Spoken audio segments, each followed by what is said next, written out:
Samba nandimi na kosamba na miso ya bato na tombola loboko toli eluki matoi po bayebisaka.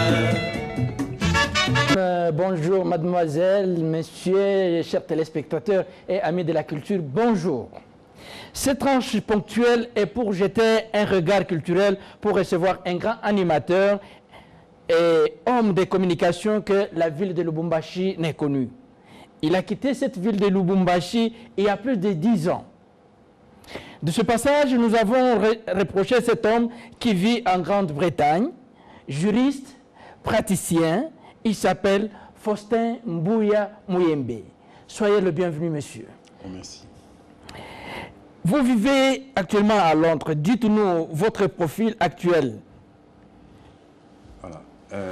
Je dirais comme profil que je suis juriste formé en Grande-Bretagne et en France, que je suis un passionné de la communication et de l'action culturelle.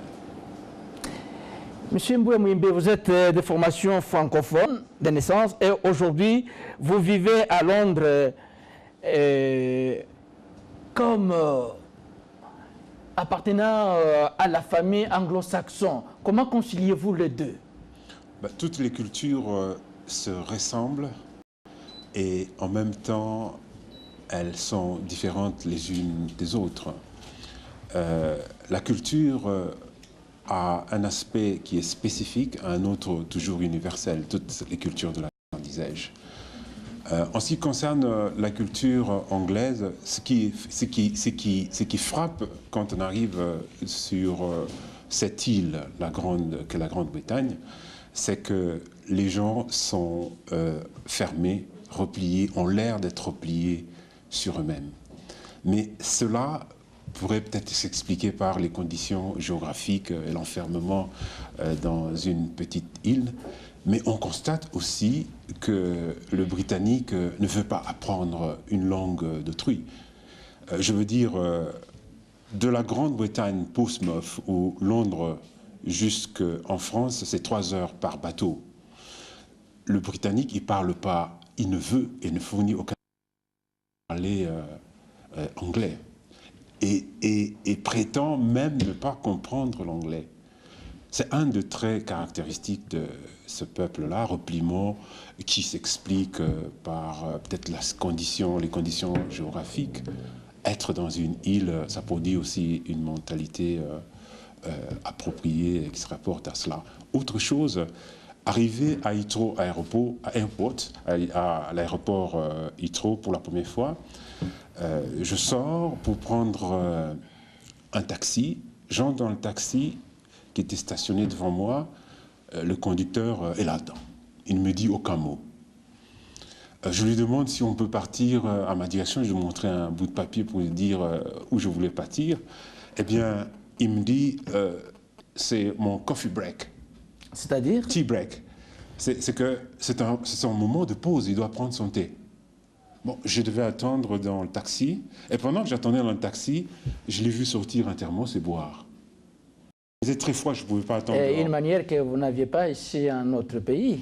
Bien sûr, c'est un fait culturel. Le break, c'est un break, une pause, c'est une pause, ça se respecte, sous d'autres cieux. Voilà. Et qu'est-ce que vous êtes allé faire à Londres? Parachever les études?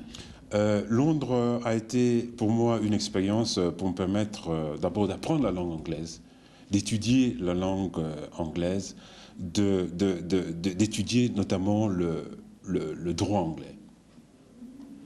Et cette expérience, qui est un apprentissage de la culture d'un autre, m'a amené à me tisser des liens avec la communauté, à travailler comme volontaire dans la police, dans le département de crimes de la haine, à travailler aussi pour le compte du Royal Navy, qui est l'armée, la base navale, de travailler là-dedans dans le cadre de l'Ethnic Minority Group, qui est le groupe d'égalité raciale, qui se trouve à la tête du Royal Navy. En même temps, ça m'a offert une opportunité d'entrer à Amnesty International comme... Et vous avez créé aussi, disons, un club francophone à Londres. J'arrivais à cela. J'ai mis sur pied un club qui est une charity, qui est une organisation, ça c'est le propre du gouvernement anglais. Et on dirait une ASBEL. C'est une ASBEL qui assure la promotion de la culture d'expression francophone à l'intérieur de l'Angleterre.